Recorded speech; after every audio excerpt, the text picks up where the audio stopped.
have a guest today to talk of coming today. He'll be here in like 5 I'm minutes. like looking around. I recognize all these people. I know I'm late, but, so let's hold off on introductions Yeah. until our guests arrive. Minutes from last meeting. Do we have a motion to approve? I move to approve. Thank you. Do we have a second? Any comments, questions about last night's minutes? Perfect as usual. That's nice to say. Were there minutes from our visits, our site visit? Oh, I didn't put anything together, but I can, if you want me to kind of write up a summary, I can.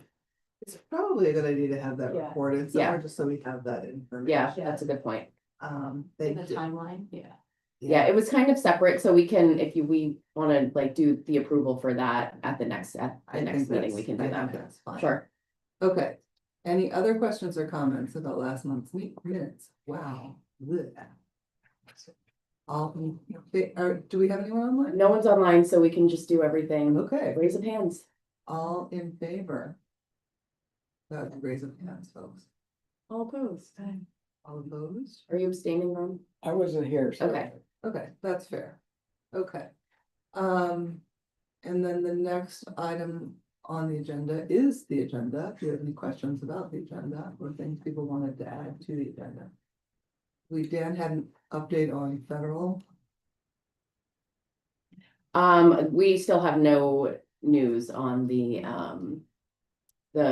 Department of Energy grant. Right, but Dan was gonna give us some. Oh, yeah, Dan's Give gonna, an yeah, we update can on- do that when we get to kind of the solar new array business discussion. and stuff. Okay, It fits in with that. perfect. Anything else people need on the agenda for today? I'm assuming there's no public for comment. We've got no one online. Okay, Are we? Oh, yeah, sustainable, yeah. okay. Then as we wait for our guest, Yeah, we can take number 2 first if you want. It's a very brief update. So let's the take EV number 2 charging. first. EV charging ordinance, council approved the proposed amendments at their May 7th meeting, so they are now in effect. Okay, That was a nice process to get that. I mean, it took a little bit since the Downs came to us in August, September to get that, but in relative terms, it went pretty smoothly and pretty quickly, so. okay, great. Thanks for shepherding that for us. Yeah. And thanks everybody for participation. And then this second old business is our presentation from our guest who will be here shortly. Do you want to do the congressional budget update before we? Or do new you guys wanna business share number that? 1 is pretty short as well. Either one, Okay. Madam Chair. The power in it. I'm gonna decide to do the super fun cost recovery program. So that was an email I sent around, what felt like an emergency. Turns out not to have been an emergency. I mean, the legislature is the legislature, things happen that way. And so the only question for today is, would this committee be open to having presentation from leadership on that particular bill? Yes. Sure. Any Very much. objections to having okay, then I will get in touch with Andrew. And schedule what is now is May, See if July or August, either one. okay, I think that makes sense, so that if this group decides to kind of recommend the town council, adopt a resolution or pass a resolution, it'll give time to kind of pull that together ahead of the next. the next legislative session. Mhm. So I don't know if it was clear in that next email, but it has been held over for next year. So for the short session, and so we have until at least January. It is 8:08, so it looks like This is a state bill, It's a state. it's a state bill, yeah. right? And so this is one that's sponsored by Stacey Brenner, who is the senator for all of Scarborough. Yeah. And so it makes sense for us to at least investigate and decide if that's something we're ready to get behind. Mhm. Okay, so I will have Andrew join us. Are we actually gonna have a meeting in both July and August? Well, we're not gonna meet in June, so, Okay, okay, so July or August, I'll see if I can get him here. Right. And we can record that meeting if people didn't miss it. Good morning. Okay, I will do that. Thanks all. Welcome. I think we're gonna go back to welcome. Did you want to start with the quick intro? Sure, this is Charlie Agnew from Competitive Energy Services, who's going to help us with our discussion about looking into a possible solar array. Fantastic, thank you. Are there other things that you would like to say by way of introduction? Then we'll go around the room real quick and let you know who we are. And then we'll let you take the floor. No, I think that's good enough for now. Perfect. Yeah, I think you'll get to know kind of a little bit more about our company based on what I'll share for a while, but Okay, yeah, I'm Charlie Agnew. I've worked with Lydia for as long as she's also been at Competitive Energy Services. Been there for 12 years. I live up in Cumberland with my family, and we work with the school district as well. They're a client of ours, so I spent a lot of time with Todd Jepson, who's a fantastic representative of the school. So perfect. yeah, thanks for having me. Okay. I'm Deb McDonough. I'm currently chairing this committee and have been on this committee since its inception, God knows how many years ago. Scarborough resident, I'm glad to see you moving on this particular issue. You may or may not need to introduce yourself. So we could just skip right over you. Carry on. I'm Dan Shapiro. Worked with CES in the past with a solar company, but don't work with that solar company anymore. But I'm glad to have you here. Ron Allen, member of the committee, retired. Have no useful information about it. You asked the best questions.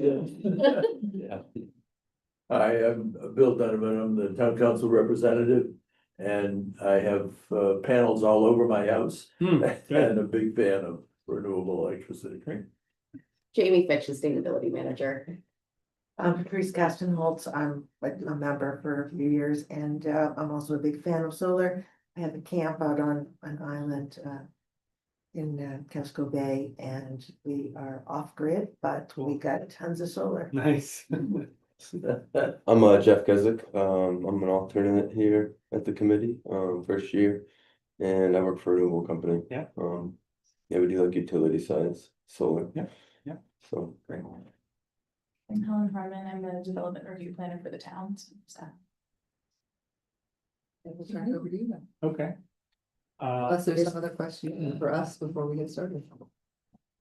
No, That Lydia's kind of filled you in. yeah, I've gotten a little bit of a briefing, but if there's anything I'm missing. Well, we'll chime in along as the way, well. yeah. Yeah, I had just prepared a short presentation to support, I guess, our view of the world in the renewable energy space in particular, and kind of how we help guide our clients along that kind of education and pathway towards renewable energy or carbon reduction goals. But our company was. What would be easiest do you want me to give you some cues on slide? Yeah, just let me know when you want me to Okay. move We'll hit along. The first one. Do you want to sit over here so you can see? Might be easier, yeah. Thanks. Or you can stand up there like a professor. Well. Where switch takes out. Yeah, I don't even know if that's gonna help because it's pretty locked up. Oh, yeah, it's. More the projector than anything. How much is a better projector? Probably it's a little bit. Solar can be such a burden. Just too bright outside. And that whiteboard is kind of shiny. Okay. So, yeah, our company was founded in kind of the energy procurement space, so our kind of core competency is in procuring like lowest cost electricity supplies for our clients. So we have kind of a best in industry procurement process, which, Lydia takes a primary role in.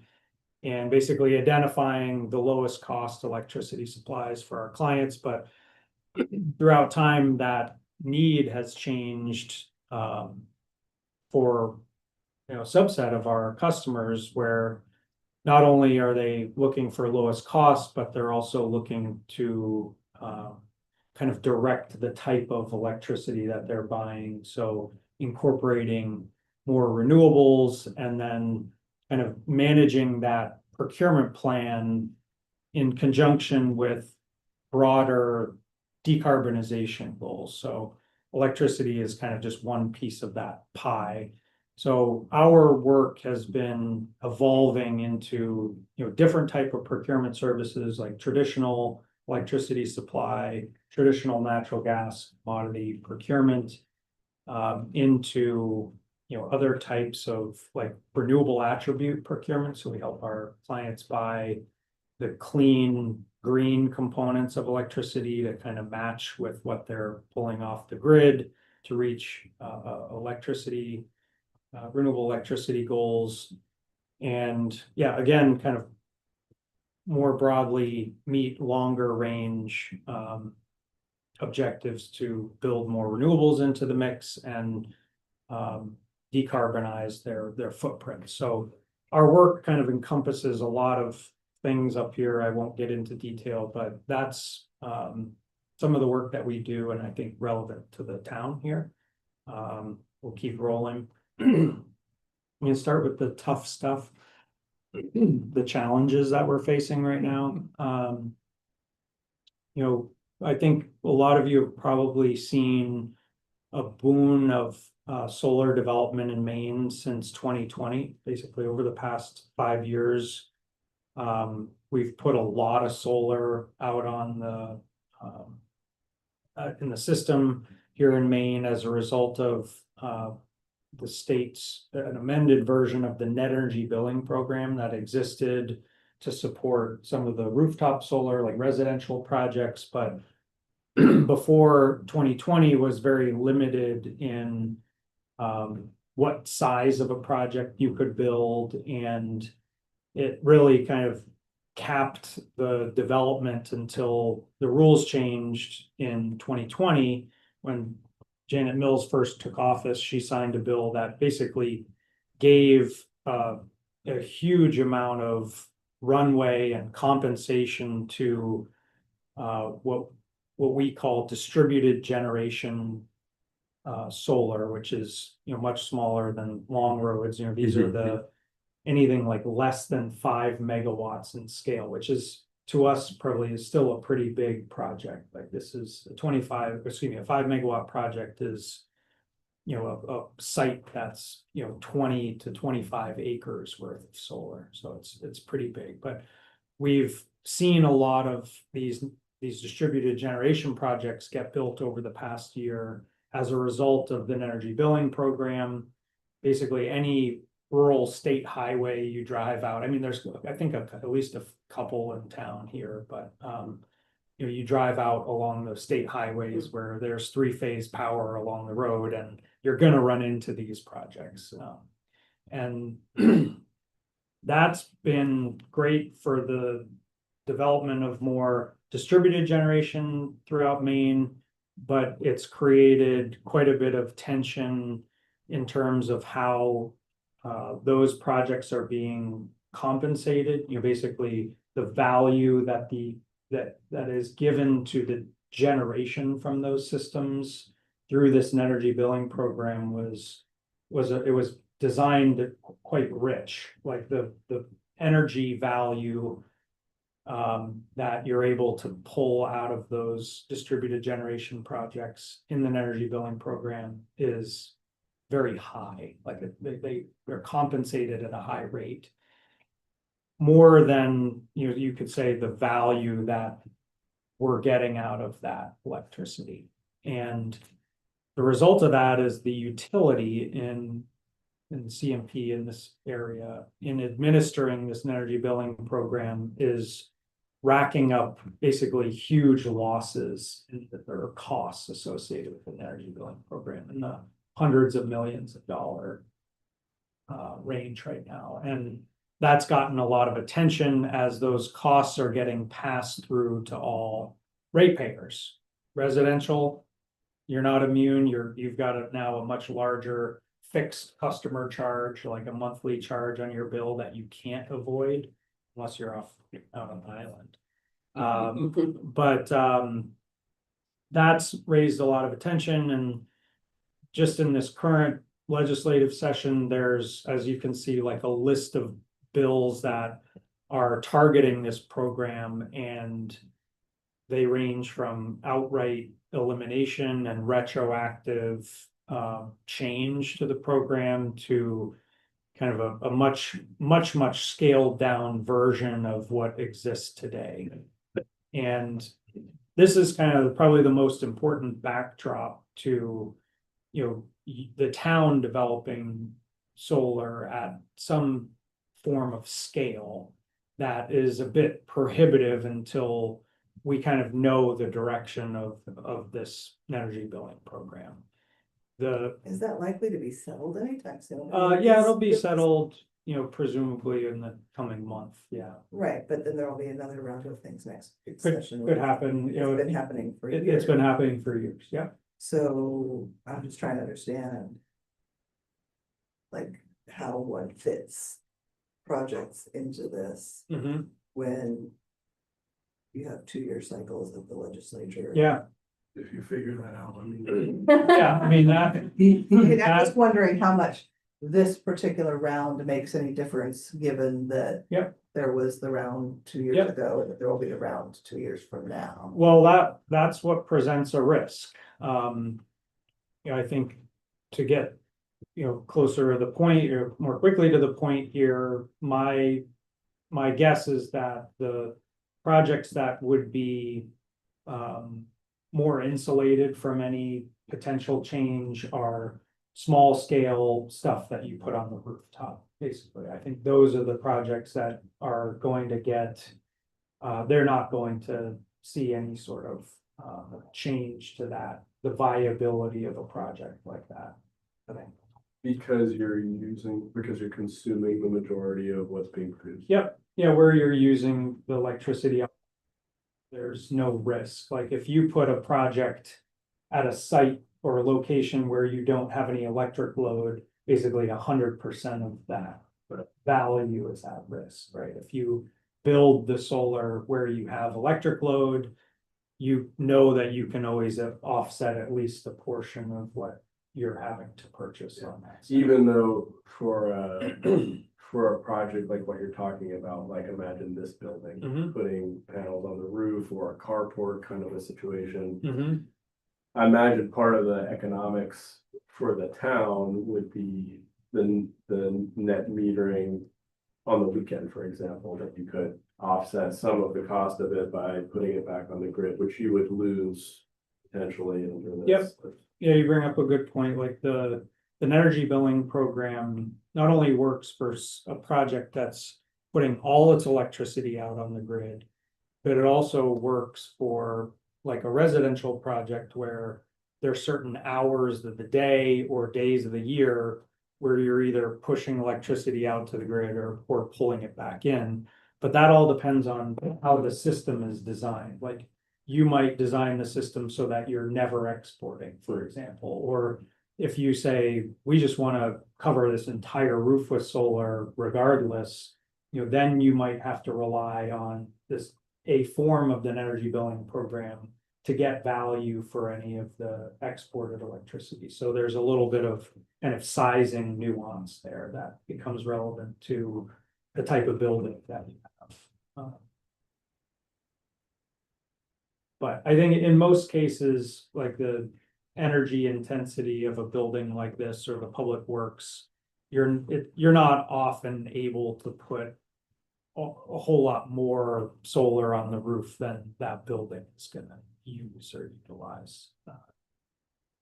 Generally speaking, especially if you have, electric heating and cooling.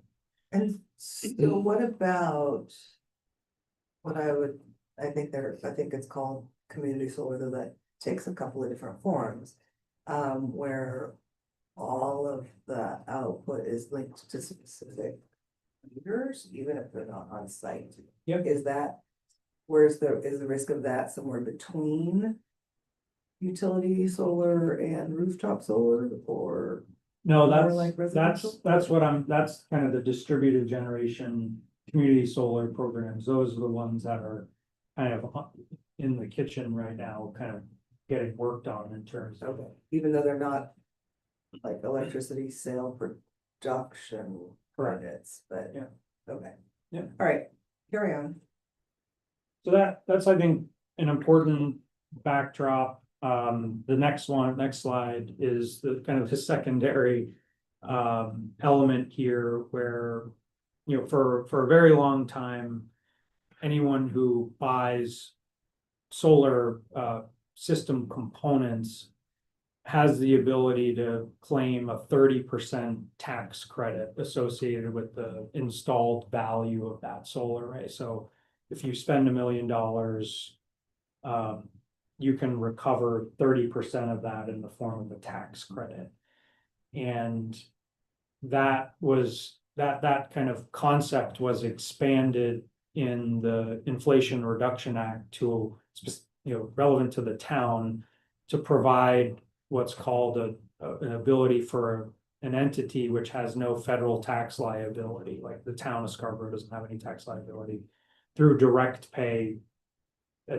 Someone without any paying into the federal tax system could recover that tax credit through the Inflation Reduction Act. So,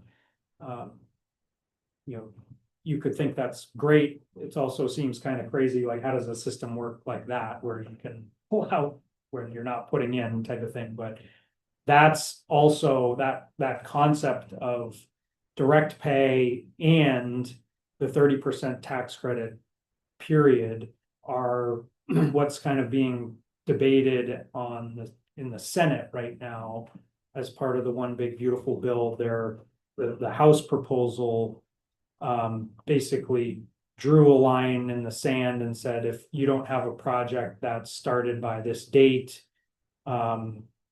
which I think was later this fall, if you don't have a shovel in the ground, you're not going to qualify for any of the tax credits. What's that called? We use a term to describe that, for entities like a municipality. The direct pay. Direct pay. Mhm. Yeah.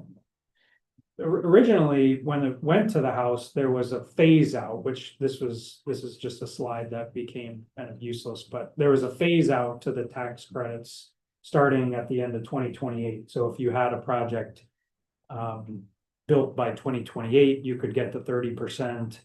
If not, there was kind of a phase down of what that tax credit would look like.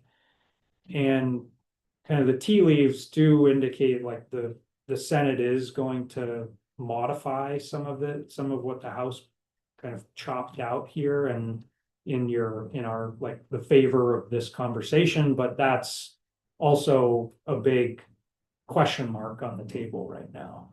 And you know, one way or the other, whether you're building and investing in the solar as a town, or whether you hire someone to build and own and operate the system on your rooftop through like a power purchase agreement, someone has to take, like if you're doing that today, someone's going to bear the risk of this tax credit, which is this 30% is like, it's such a huge swing. Like, Yeah. it's And are both versions of that at the same level of risk?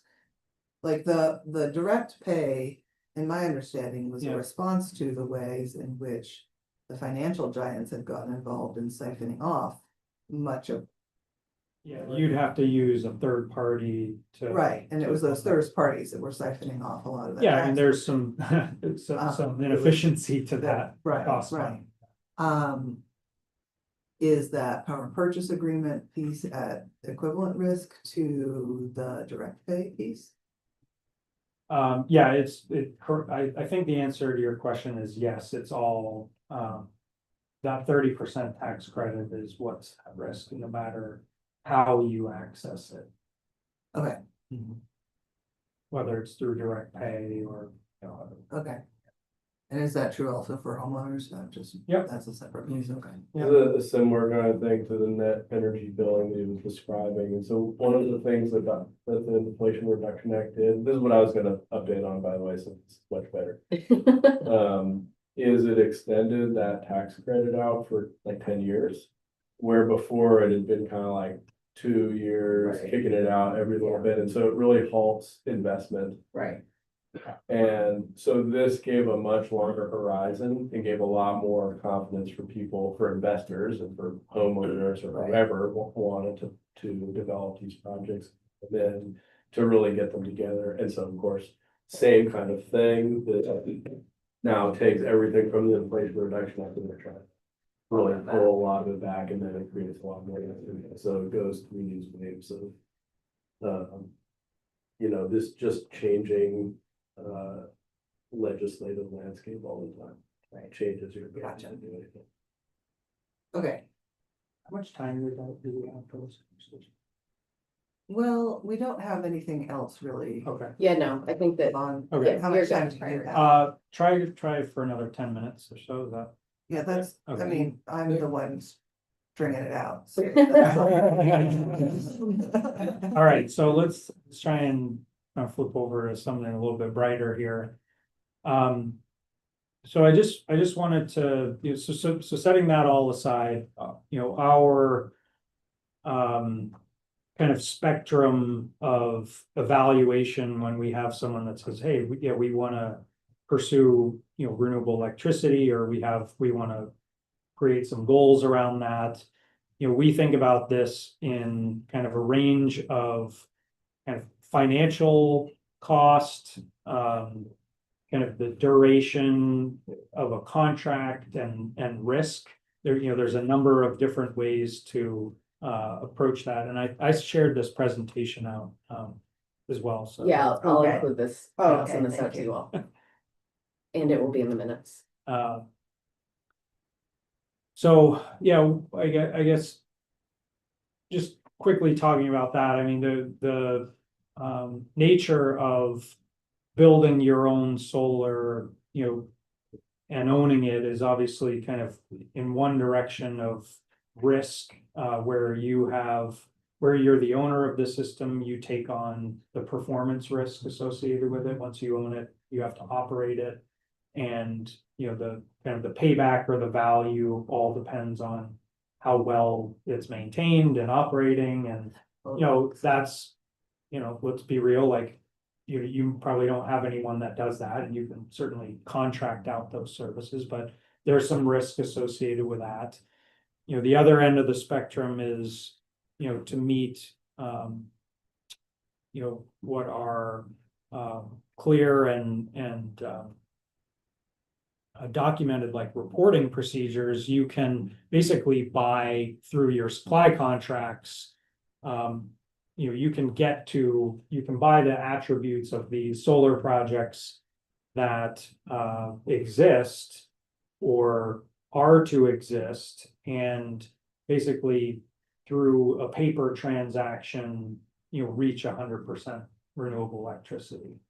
So when we get brought into these conversations, we generally are looking at kind of a range of options, you know, helping folks understand the financial costs and risks associated with them, just to get a kind of a temperature as to where to focus, right? A lot of times there's always a lot of appropriate ambition to, you know, build it ourselves, build something new. But sometimes when the rubber hits kind of the road there, you realize like, yeah, we don't have certainty to what we want to buy. Like we're not sure about what the town building electricity is going to look like 5-10 years from now.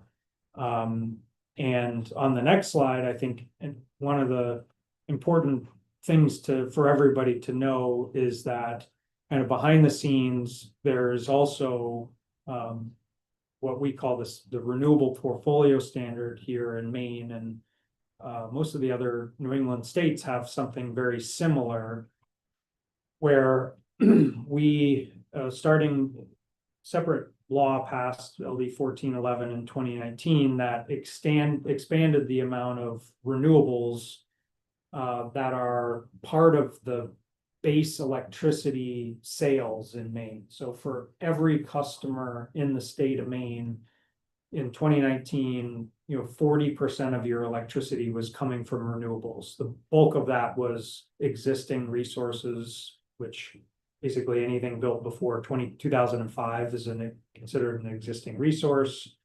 Mostly hydro, but that includes some biomass, trash to energy, landfill gas to energy. But bulk of that was hydro, some wind and solar.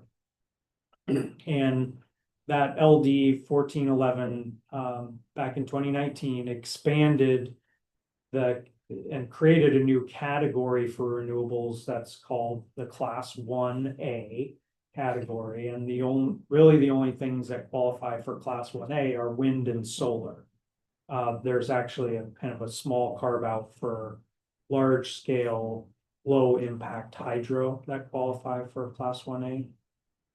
But what this bill did was take, starting in 2020, this new Class 1A category had an escalator throughout the decade here, whereby 2030, we'll have 40% of our electricity by default will come from what's considered a new renewable built after 2005, wind and solar. And did I say 40? That should be 50. 50% of your electricity will be coming from a new wind or solar project. And then we'll continue to have that base 30% coming from the Class 2 resources that I mentioned. So just by doing nothing, the electricity, not just for the town, but for everyone in the state of Maine, will be coming from 80% renewables by 2030. So Unless that is repealed. unless that's repealed, yeah, that can happen. And are we on track to hit that? Well, I guess that's a different issue. Okay. Not really. I mean, it's certainly challenged now by everything that I've talked about up until now. Yes, of course. Yeah. I know, I'm like 2025, are we like close to there for like what the standard should be based on that graph? Like, are we at 20% of the new renewables and would you say? Yeah, Okay, yeah. Yep. But I guess the way this actually plays out is the supplier that you contract with, or if you're taking the default service, their obligations are to meet this renewable portfolio standard. And in concept, they could be doing one of two things. One is going out and buying these renewable attributes from the projects that we hope they are. Mhm. But the legislation built in a bit of a relief valve in that if they can't find those attributes, or it's not cost efficient to buy those attributes, they can pay an alternative compliance payment. They can basically write a check to the Public Utilities Commission and say, we weren't able to find those attributes, or we weren't able to do that, and they can make a payment to meet their obligations in the RPS. And until you ask or obligate your supplier to do one or the other, there is some ambiguity about whether they're meeting the RPS through actual renewable energy certificates and retirements of those attributes, or making payments to the PUC. Okay. How do we fare vis-a-vis other countries? What's that? How is the US doing vis-a-vis other countries? Just as an aside. That's a good question. I mean, certainly many are doing better, and probably lots are doing worse. So we're in the mix. Yeah. Yeah, I think we have It varies by state to state too. Yeah. we have a huge amount of resources, basically every type of resource, like the wind, solar, hydro. You know, we have huge amount of natural gas and oil and nuclear plants, and there are a lot of places in the world that, you know, because of their size, you know, demographic or, you know, kind of the stage and development of various countries that just don't have any of that type of access. So, yeah, I think it depends on where you live. So anyway, the point I wanted to kind of hammer home on when we think about carbon emissions reductions and planning, you know, we think about two emissions. So those fall in either scope 1 or scope 2. A scope 1 emission source is a fuel that you use, basically burn either on site to create power or to create heat or to put in a vehicle. You know, those are scope 1 emissions. And if you're using fossil fuels, those have a fixed amount of emissions associated with them. Scope 2, that category is your indirect emissions, you know, basically all electricity. So the carbon emissions are happening somewhere else, but you're using the electricity, so that falls into the scope 2 category. So I've just put a pie chart up here as just to demonstrate what we typically see from a municipality, where your scope 1 emissions today are likely much larger than scope 2.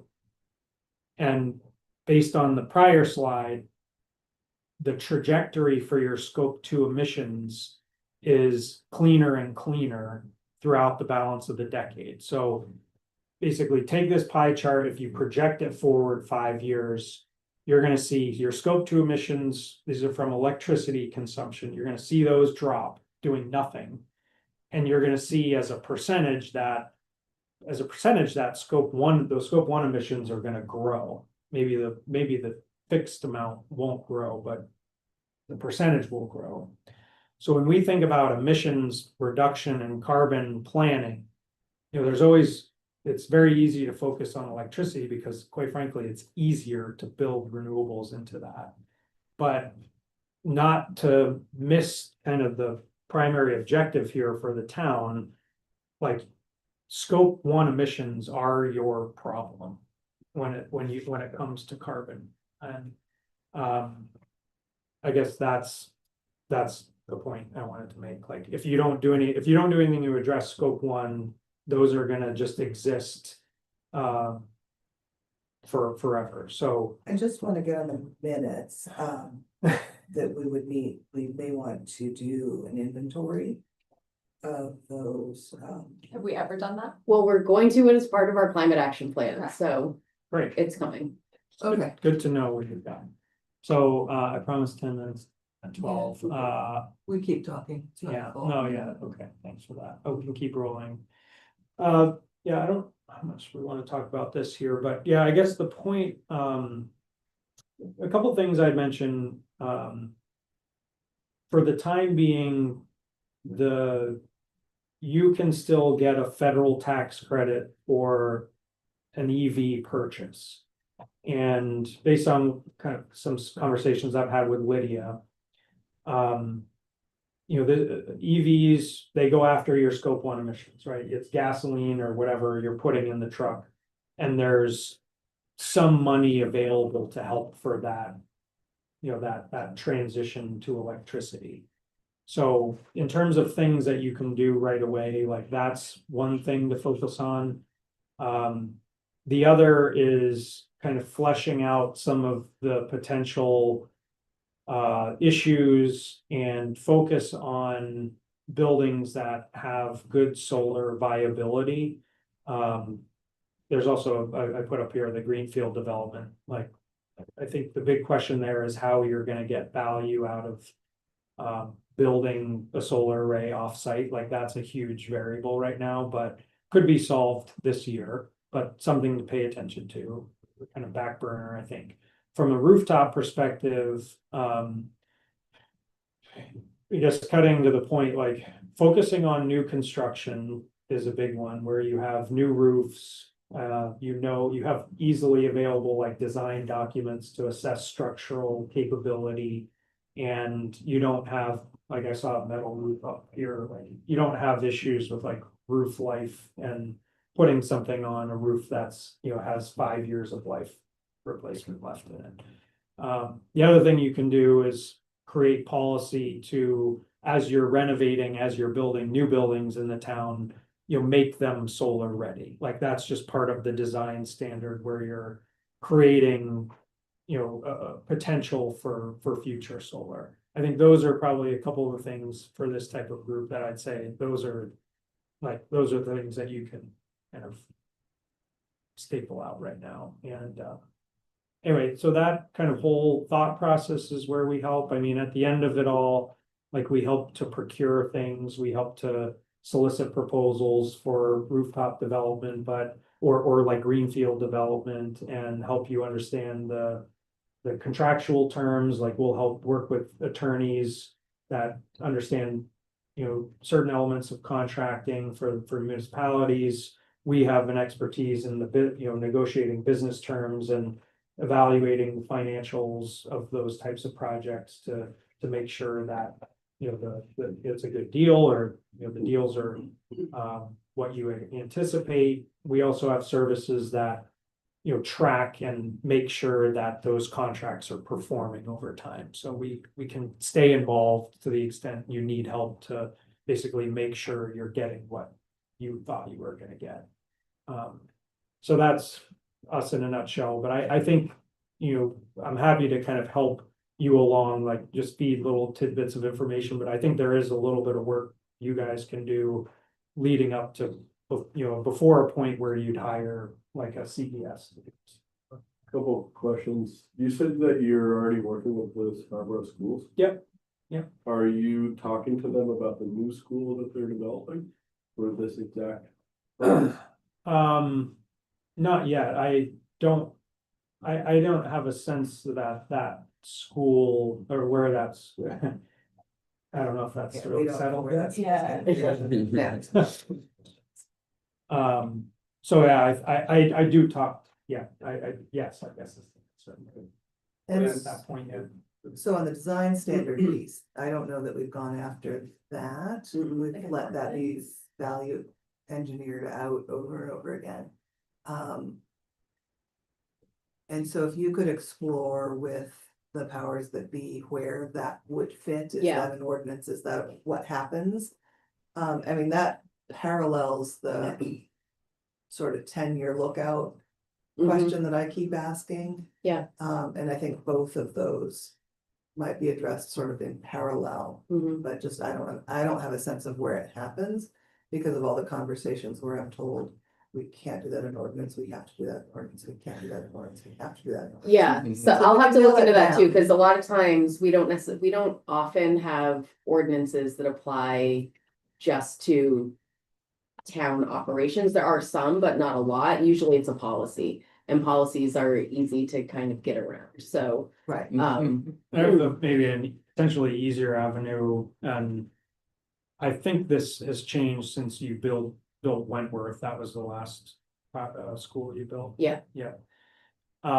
There was a law in, I think around the same time frame, that for a school that was receiving any sort of DOE funding, and I don't know if this would be that or not, but there was a law that at some point obligated any new school construction project in the state of Maine to look at and evaluate solar. Mhm. So whether that doesn't apply, if you're not gonna tap those funds or not, it could be something that you kind of run parallel with and say, this is the right practice. And yeah, I don't think that Scarborough qualifies for DOE. Do you know, No. Bill? Yeah. Yeah, Too wealthy a community. right, so I guess it's just something. but it to would be good reference. practice Yeah. to So include in the process. figuring out how we can make that a part of the Yeah. process. Yeah. And what we can do to put our thumb on the scale. Mhm. to protect those investments. Cause I mean, even if we, this is what I keep shouting about, even if we don't include the solar or whatever that piece is in the original bill. Right, Not tripping over future yeah, installations. at least planning for future installation. Rather than trying to go back and retrofit, it's gonna cost way more. Okay, sorry.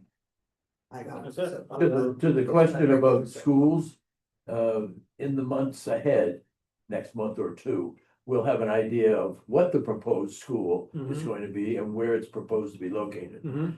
It will be November before it's determined whether it will actually be funded and exist. So I would have thought that the solar analysis could only take place after several of these steps Agreed, occur. Absolutely. correct. But getting out in front of that process wise, which we don't have time to do anymore because November is so soon. And so we need, I mean, for 10 years, we've been trying to get out in front of that process wise. As to what it means for the town to make a commitment to build things that are at least solar ready, to build things that are at least thinking in these ways. To think about ways to incorporate next level efficiency decisions, and not to value engineer them out Mhm. every time we build. Yeah, the value engineering out is the part that is so frustrating, because the whole idea of this would be to be able to save, it's a today investment, but that saves money over the long term because you're getting. Right, and that's this 10-year lookout that I Right, keep and- talking about. And when you talk about it being funded, that's a town vote to fund, to fund the project. Yeah. And I would imagine that we would want this analysis incorporated into that because it's part of the funding, because what will happen after that is they'll say, oh, well, the town only approved, $100 million or whatever. And in order to put this on the roof, it's gonna cost another 1 million, and we don't have an approval for it. And that's where I keep asking to separate those as votes, like if we approve the building, second question, do we approve the efficiency upgrade? Like trying to find ways to get at this, and we just haven't gotten there. So, in any case, this is our conversation. Yeah, no, and I guess, one other thing, just so that you don't miss the ball here, is that. Again. Building a new school, I mean, potentially, obviously, some consolidation of old heating systems and, fossil fuel systems. Like, what you should, from a carbon planning perspective.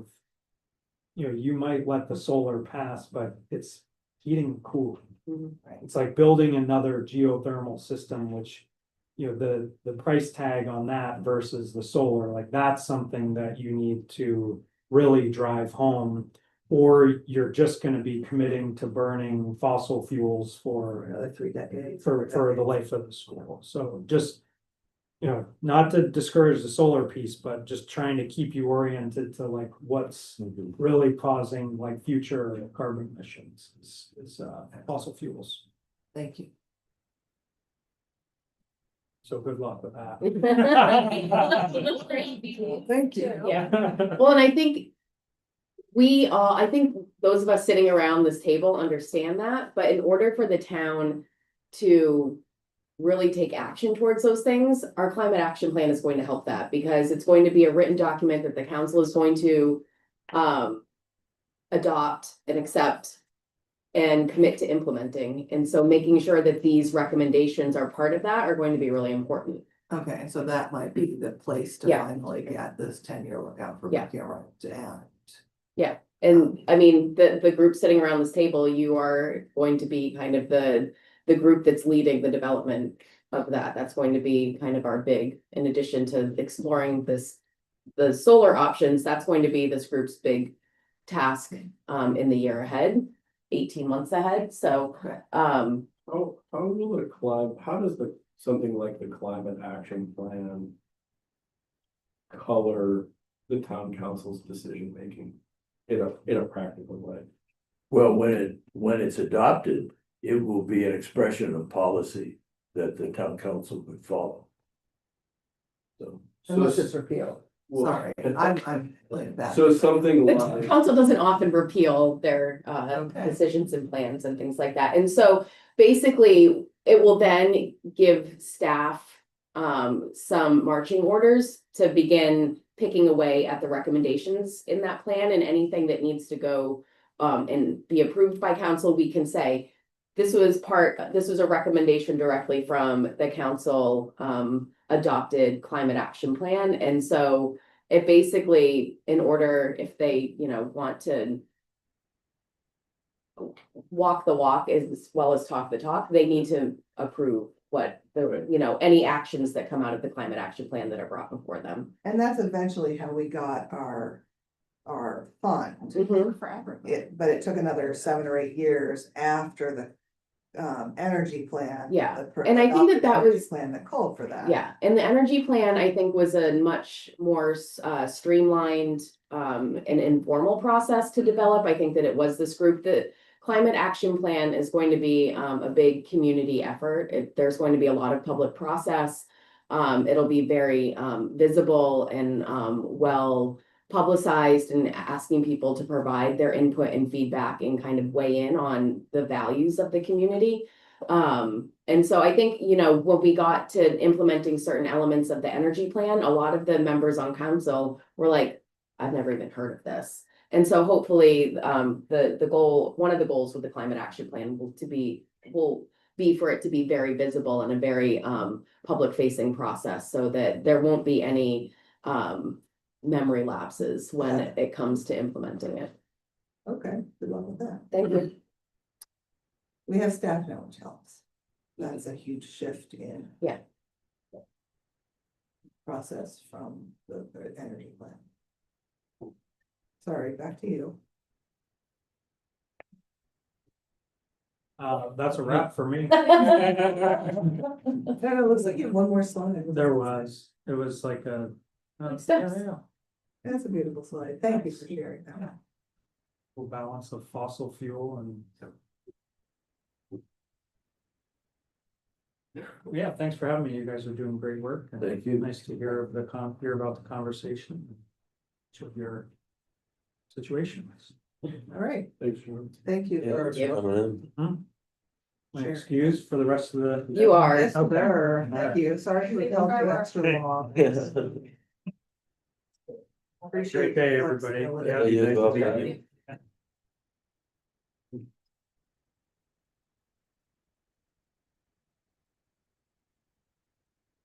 Okay, can we see the agenda? again, Yes. Just I to see just what's want left. to- before we do- In his, on the far left options, we are in a electricity contract that has 100% Renewable. renewable. Yeah. So Yeah. should we be like sharing that or advertising that? I mean, that should be like one of our Yeah, that should be a kind of, talking point. yeah. Yeah, So interesting. or like I'd forgotten about to that. get the what, you know, It was is last year around it's this out time. to 2026 or what are like, what's like the, Yeah, it's in place through 2028, I actually think. I Yeah, think it was a okay. 48-year or 48-month contract. And the thought was it would kind of be a bridge potentially if we did go the route of municipal array or looking at other kind of models and options. So yeah, in the meantime, we are 100% renewable. Yeah.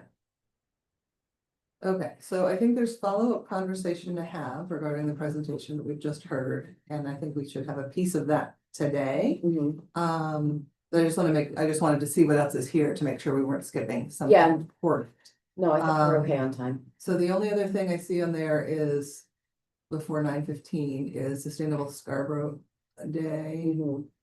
Are there things that we need to address this month?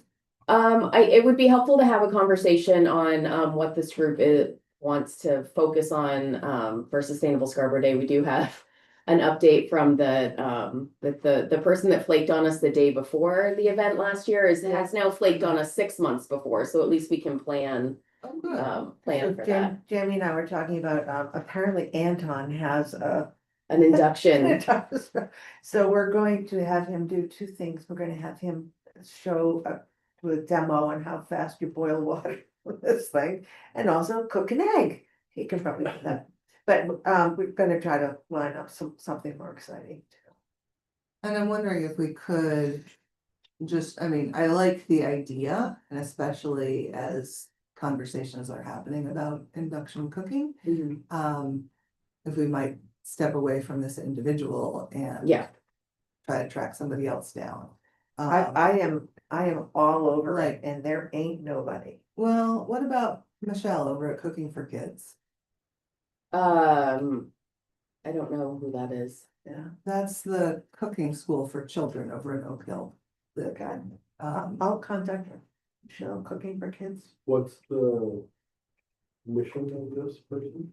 well, she runs cooking classes for children, and we're looking for things that would engage children, and I don't know if she has It's like experience in with the- induction In the committee's stoves. booth on the. Oh, yeah. Okay. But if she might be open to being the chef for this, or having her kids be the chef for this, with rotating children as the chefs for this, that we might be able to arrange the equipment through another entity. I mean, we would need to get going on that. I'll do that. But I think that we can probably piece this together in a different direction. We had some contacts with Agrin. Yeah, and Agrin said that they don't have any demos, models, or that they can't help us with that. And that's how I found out about that other woman. It's canceled on her advice. Okay. But, Well, I mean, we could think about there, we do have some budget since the budget is now passed, for Sustainable Scarborough Day. So we may be able to buy a couple that we use as demos and then maybe give away at the end of the event. So it's like a couple of tabletops Mhm. and use those as. And then do it Giveaway. as, yeah, as a And that's where you giveaway. might wanna, somebody might wanna talk to Michelle ahead of time and just like see what she knows, and she might have things to recommend or whatever. that, and I did line up a professional chef. But unfortunately, she just got a job where she's working all weekends, Yes. so. Okay. But there are At least we know others. now. Yeah, But, and so that's where I'm thinking that with our focus on families and kids and trying to get people over there, Michelle might be a good contact. So, yeah, it's right next to the It's land trust. land trust building. Yeah. Yeah, it's right next to the land trust office. The Yeah, because same- we had like Me Powered Pastries, which is also another kind of kid-focused cooking. She did like a presentation. Yeah, she did a presentation and she was focusing on reducing food waste and using like scraps to make other things, which was awesome. And so obviously we could just Oh, still. excellent. Yeah. also, working with another sustainable group over at Piper Shores. They have like a fair they're doing, and one thing I thought was very attractive was. They're having their residents of a big art community there, a contest, to build some kind of art installation, sculpture, whatever, out of junk, plastics, whatever. And I'd like to propose that with various categories, and go to the schools and ask for an elementary school one and, and Jamie and I were talking, we could maybe even give them something as a prize, for whoever wins. I love it. That might be something to touch base with EcoMate. Yeah, Cause they may be able to help us with a prize. Oh, maybe. Or with, like, they may have funding too, mhm. cause I know that they have. Yeah, they do. They've done different competitions in the past, so. Yeah, so it's worth touching base with them and just see what they know and what they might be able to do to support that, or if that might be something they wanna take on as their Mhm. roof. Rather than asking this committee to take on that second piece. Yeah, They might be able to do that for us. And Audubon is, the past 2 years, they came and just did an informational type thing, giving out brochures. But this time, their Scarborough Garden Club is going to be their southern satellite, and they are going to be doing like small presentations on on native plants, perennials, shrubs and small trees and selling them. Perfect. 1,000 plants littering. Fantastic. What about a solar panel powered bounce house? Oh, that would be so cool. I mean, it's been 80 degrees every year. I know, I know. Once you sign that up, you just have a rain. I know, I know, I I'm don't wanna sure put it it out is. into the universe. I know, so we always kind of thought like, oh, like kids need to run around and get some energy out the The playground playground right is right there. there, yeah. So, And the Tinker Bus. yeah, Yeah. yeah, Tinker Yeah. Bus is awesome. Um, We had talked about doing a solar truck to power the induction stove. Yeah. yeah, we had EVs powering a lot of our stuff Yeah. last year. We had a Ford Lightning No, powering. no one's gonna wanna see the Teslas anymore. I know. Rivians? Rivians are there. Rivians had already Yeah. replaced that last year. It was all Rivian. Yeah, It was fun driving Oh, a the Tesla Rivian last noise year. were all like. how much has changed in 6 months? I show up with my legacy Leaf with the door handles held together with zip ties. Didn't you get a new EV? Oh, we have a new one. I'm still gonna bring the You're Leaf. still gonna bring the old one? I mean, we've Yeah, had the same. leaf. because I think that's I mean, for me, Going I'm just strong. demonstrating something very different, that this is an actual real family car that we're beating the Yeah, hell it's out not like a of. luxury. Like any old car that anybody's Yeah. beating the hell out Yeah. of. I mean, one of the first ones, I left the kids' car seats in the back and the cereal all over the floor. And I was just like, yeah, we're driving this damn thing around, that's what it's for. Cause I think there's a need to balance the sort of Tesla Rivian crowd. With something that's a more natural fit Yeah. for people driving. Yeah, cars. and it's a scale, right? A spectrum between like you were saying, the very high end expensive on the and like, And on the reality for a longevity lot of piece, people. piece as well, cause that's a car that has 130,000 miles on it, I've been driving it for 10 years on the same batteries, it's sort of the counterpoint to the. But you're gonna buy batteries on Tuesday, crap. My plug-in Prius, 11 years, no problems. Exactly. Covered with dog hair, so I could. Exactly. So I mean, that's just. The point that, yeah, anyway, sorry. So I think if our committee continues to try to focus on cooking, Mhm. I would like for us to try to focus on cooking unless there's an objection to that. I just had another thought. Is this time for sharing about Sustainability Day? I realize- Absolutely. Sorry, okay. Last year I saw Jason Tappy was there. Does anyone follow Jason Tappy on social? Okay, he's like a weatherman who works independently, but he has a huge Oh, following. nappy. Nappy, Yeah. sorry. But he was just there. Yeah. So, but maybe we could try to engage him. Yeah, totally. I'll reach out to officially. him for sure. Okay. Didn't we try to engage him? No, it was Keith Keith Carson. Carson. Oh, okay. Nappy got fired. Nappy, Nappy got fired, but but now he's doing it independently. Yeah. And has a following on social media, and he was there for the food truck, but maybe we can get him there for like the overall message and to Sure. help. Yeah. That's a really good, Yeah. good call. Thank you for remembering that. Okay. And so if we reach out to, EcoMaine and see if they'll cover the contest. That'd be awesome. Do we have more tents? In case it does rain or be too sunny or something to, have some tables with. We've had access to indoors, we've arranged that we have a backup plan as setting up indoors. Yeah, if it does, Outdoors is better and. Yeah. but not in the rain. Even in the Fortunately, full yeah. sun, it gets Yeah. to be pretty brutal there. Most entities have brought their own, Mhm. But for the contest and for cooking and stuff. I mean, we'll have some, we'll. Yeah, I mean, I've got a couple of mine I've personally, got- I and the have two. town has I've one, got our one. community services has a bunch, we Okay. can figure that out. That has not typically been a big issue. Anything else on Sustainable Scarborough Day that needs addressing right now, Jamie, from us? No, I Yeah, so- vote for the same band. you want the main marimba ensemble again? They were awesome. Mhm. Yeah, they were great. They Excellent. definitely create a party atmosphere. I Mm-hmm. love them. Oh, I'm thinking about 2 years ago, because I was not there last year, I was on an emergency trip. to Yes, North you Carolina. were. Yeah, Mhm. North Carolina boy is gonna be staying in state this year, and so hopefully that will make things easier. Well, so main marimba ensemble will be a surprise to you this It'll be year. lovely, I'm looking forward to it. I'll bring Oh, my it was beat up so dog back. cool. Okay, we are now really close to updates. Is there anything, just quickly, just to circle back to the solar discussion, do you want to talk anything more through this? I do, Okay. because I was kind of set sideways, because it had just been obviously a good idea to me.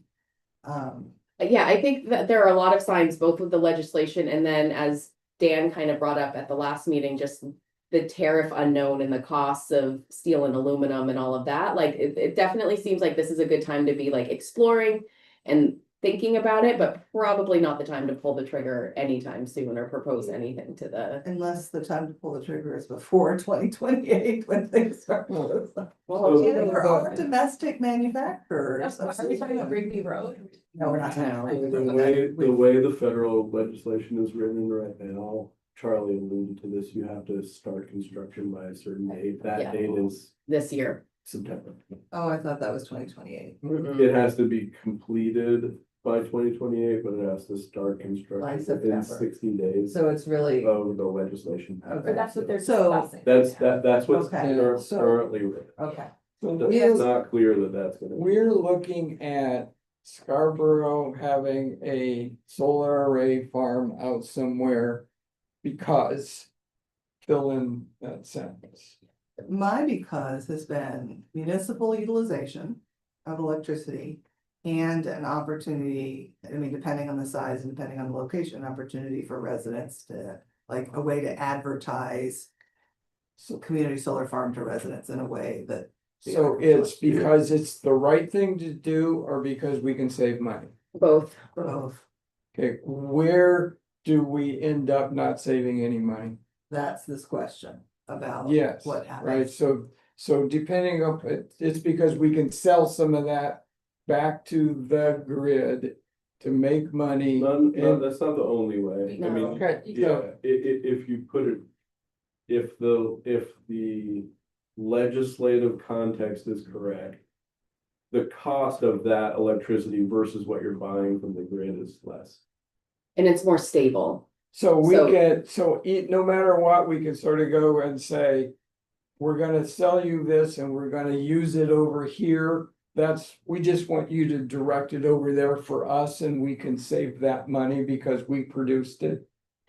No matter what the law says about net, No, No, we would need the net metering in place for the finances to work. okay, If net metering falls apart, or then solar just, falls apart. okay. in the state of Maine. I don't know that that's 100% true in certain contexts. In the context of the site that we visited last time, yes. Mhm.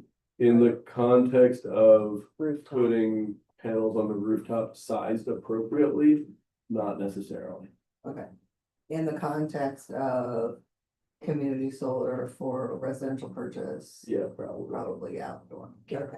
that's, Okay. Yeah, So- and by the way, it's not only, you're saving money, it's you're able to project your costs, you have stable costs Mhm. for the life of the contract that you're in, 15, 20 years, whatever. So, So right now, I mean, we're fortunately in a contract for 4 years where our pricing is stable, but if we were just under like CMP standard offer, it goes like this every Yeah. year. We Yeah. can't budget for it. And so having either a power purchase agreement, or our own array, or like whatever model we're going to follow, it should be stable for the life of the project. okay, I'm trying to get a level playing field here for. But kind of to that point, if we're Yeah. gonna do a greenhouse gas emissions evaluation, the goal would then be to reduce scope 1 emissions. Mhm. So yeah, so our heating and cooling, our vehicles, things like that. Yeah. Okay, but that's a conversation for another day because that's a part of the previously scheduled climate action. Climate action plan. Yeah. Okay. So. Are there any next steps on solar? Do we need somebody from one of the solar companies to talk to us about siting and sizing, like doing a as if next steps? So as if the Maine legislature doesn't do away with net energy billing, which seems unlikely this session because the Dems are still in control. we'll know more in November about what might happen next session. I think in the next 2 months, we're gonna know a lot. About this session, but we'll know nothing until November about next session. We'll know nothing ever. Right, exactly. Which, I mean, Yeah. that's where that's what I'm saying, what my preference would be to move forward with an as-if. So, As if it Right. remains feasible to install relatively moderate scale solar on a parcel of land in Scarborough that would be utilized by municipal buildings and or residential buy-in, which, well, I'm just talking about a reasonable way to advertise to our residents. Is the next step to get some installer to sort of look around and say, if I was gonna install it, I would try to do it here within the parameters of what we own and where things are and whatever else. Is that something to do? I don't know that it would be a good use of the installer. I don't think we should ask an installer to kind of just do that for us. I don't see that, Too theoretical. yeah, and it's too much to ask without actually paying them to do Yeah. that. So, and I don't know if like Dan and Jeff, if you have any of that expertise, if you are comfortable kind of looking at some options. I'll share, I did look into public safety in Wentworth School, and it should come to a surprise to no one that they were not kind of constructed to be solar ready. Right, which is what we were pressing Right. for and trying for, and this is where I'm like, what can we do to get this into the rules, whatever the rules Right. are? That you just simply can't do that, and we've got it in for residential, you simply can't build one without being EV ready. We don't have it in for residential for For solar. solar ready, that might be something to follow up on. Are there any other buildings on the ballot in November? Just the No. school. Potentially, it's not even officially on the ballot yet, but There's that's, nothing else like on the horizon. no, the next thing would be looking at potentially community center, potentially the library. Yeah. What about parking lots? Dan, you talked about that, and they look great, they provide a bunch of functions, like a garage type thing. We've got some big parking lots. Yeah, I mean, I think that's the one that still seems like from a town perspective, really high value. Mhm. Okay, well, I think we're out of time for that conversation today. Let's put the follow-on to that conversation on either July or August, whenever Andrew is not able to join us. Mhm. Does that sound like the right next step to people? Because that was our number one priority that we voted for, and I think we need to take that to its conclusion with the understanding that we've heard today that there are financial which we knew already, that Mhm. the finances are always at the. Okay. Is that wrapped up? Yeah. Moving on to updates, town council update.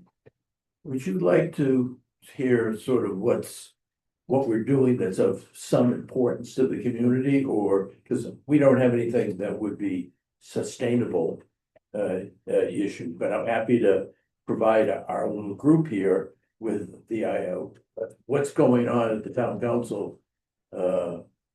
Yeah. And let me just go through it, and I'll give you examples of what we've been doing. And from my perspective, I'm always looking for places where this committee needs to be plugging in to say, hey, wait a minute. Yes, You need to ask another set of Because that's- questions. right. Yeah.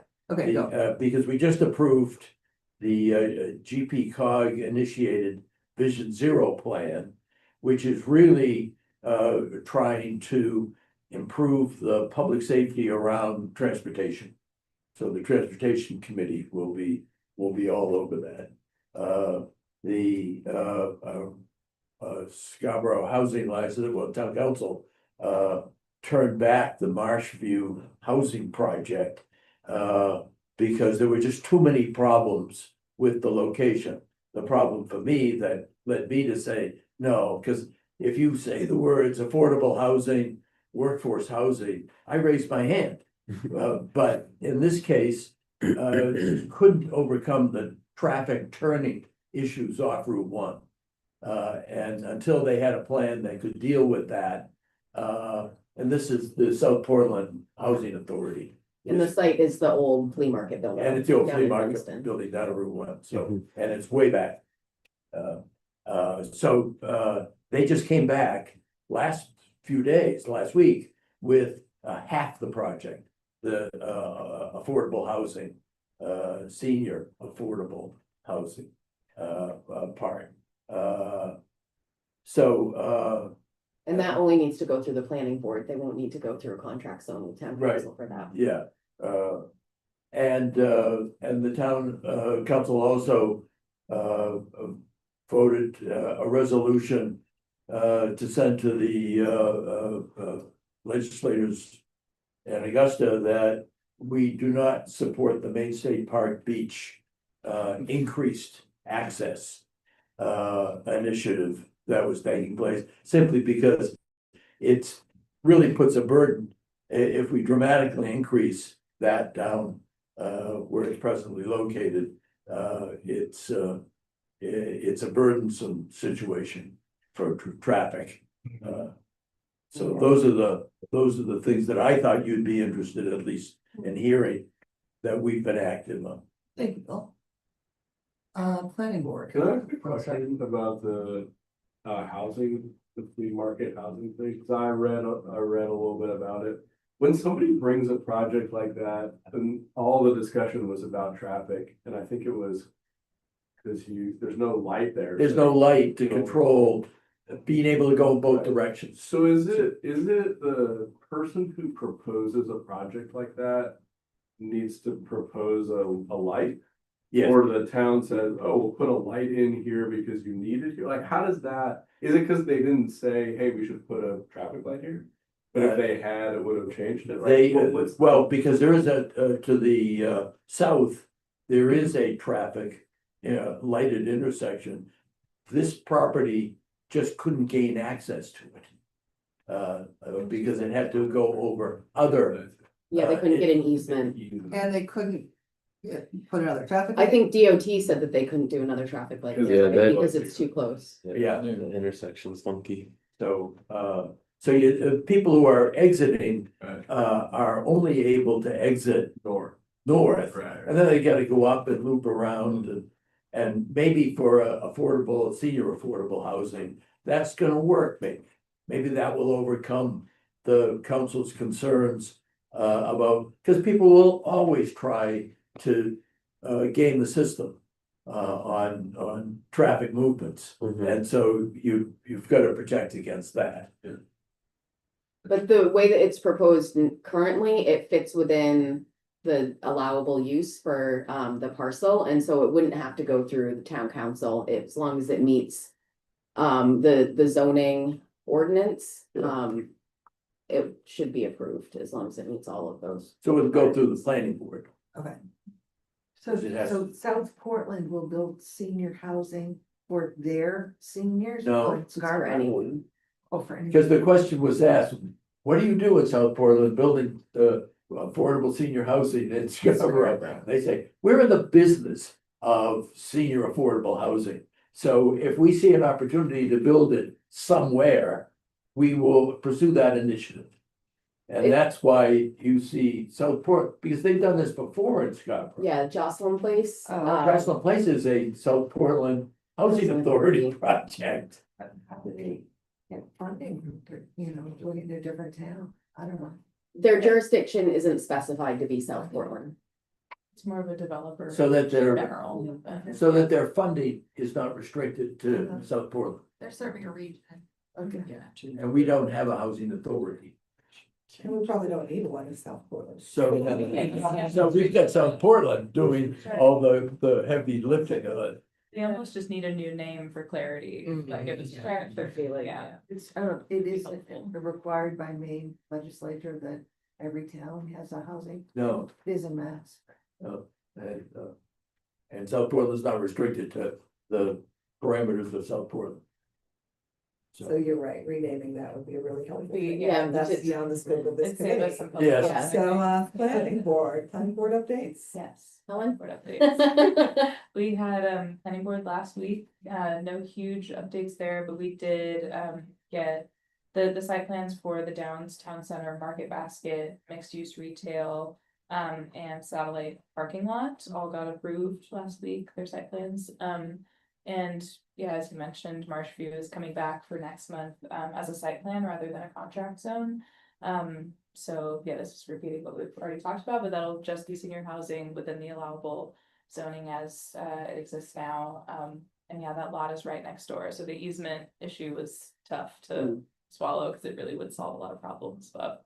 But we can't get access to It that. doesn't look like it, Yeah, yeah. I know that, that's I right. think it might be, Yeah, it's private property, so it's up to the landowner to grant the easement and they Yeah, don't And want. she had commented against the proposal last month or She whenever it probably was doesn't want being traffic reviewed. on her. And she has, yeah, it's funny because she has her own light essentially. Yeah.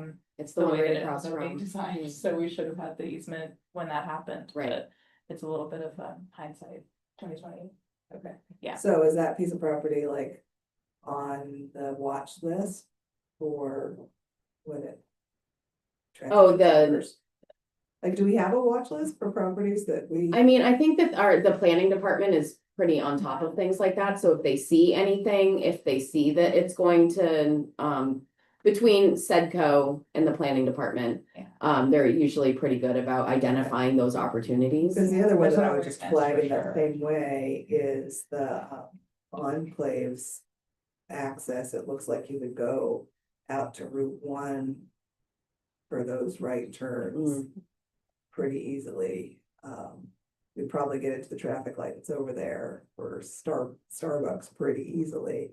But I don't know who owns that, and I don't know. Well, that parcel next to Starbucks, like behind Starbucks, that's owned by the town, but it's in conservation, so there won't be any, there won't be any kind So of. we can't put a road because we put it in conservation.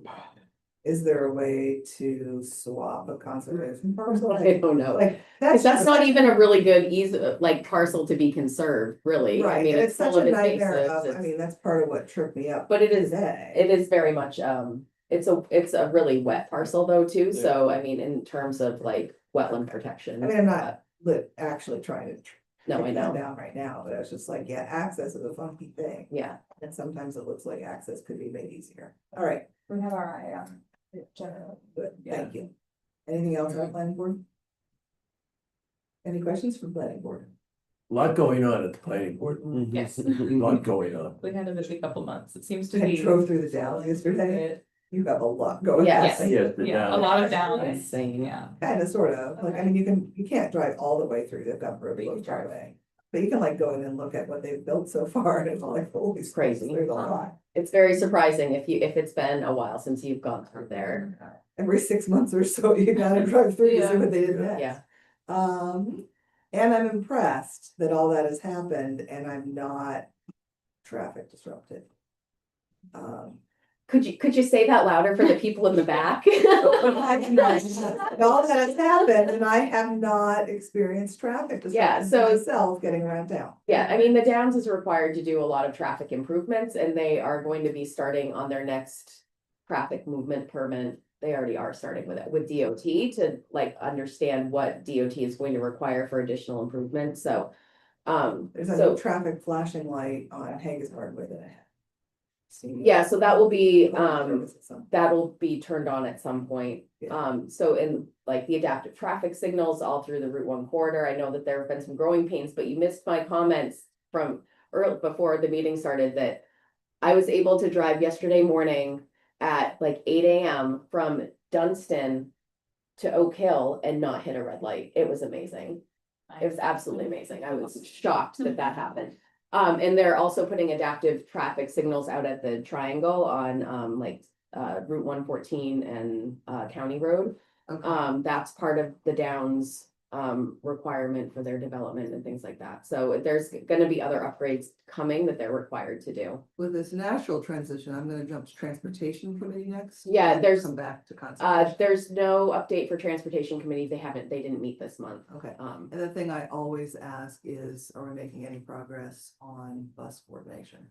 So yeah, we actually, there was a workshop with town council, last month with Metro. They're going to, they've proposed a pilot on-demand transit program for Scarborough. They're piloting it in Falmouth and it's super successful and it's kind of like public transit Uber. So you kind of like call for, it's like micro transit, you call for Metro and they'll come pick you up and take you to your destination. It's subsidized initially as part of the pilot, but it's still less expensive even when it's not subsidized than an Uber would be. And it's been really successful in the pilot in Falmouth because with seniors and also school-aged kids. And so there are certain areas where kind of the micro transit will take you. And so the town, I believe, will have a role in choosing where those kind of trip destinations are to help get people. And one of where them they that need to would be to the like intracity transit. connect to an existing, I think so, I don't have like the full scope of it, but, I don't know if did the council put money in approve money in the budget That I for don't that know. pilot? I sent a note to John Anderson to say, put money in, Yeah, but I didn't hear back from him whether. we'll have to, I can check and I'm see if that was guessing there is included. money in there. I thought it was included as a CIP, Yeah. to do that pilot Yeah, in Scarborough. because it was very well received. I've got a blood donor appointment I gotta get to. Thanks, Rob. And Ron, I just wanna say I'm really proud of you for not twitching when he said nuclear. I know, that's I looked over to see. I was switching, but I okay. know, I'm like George W. Bush, just I messed know, that up. I know. No one can say it correctly anymore since he. Okay, I'll tell a different story.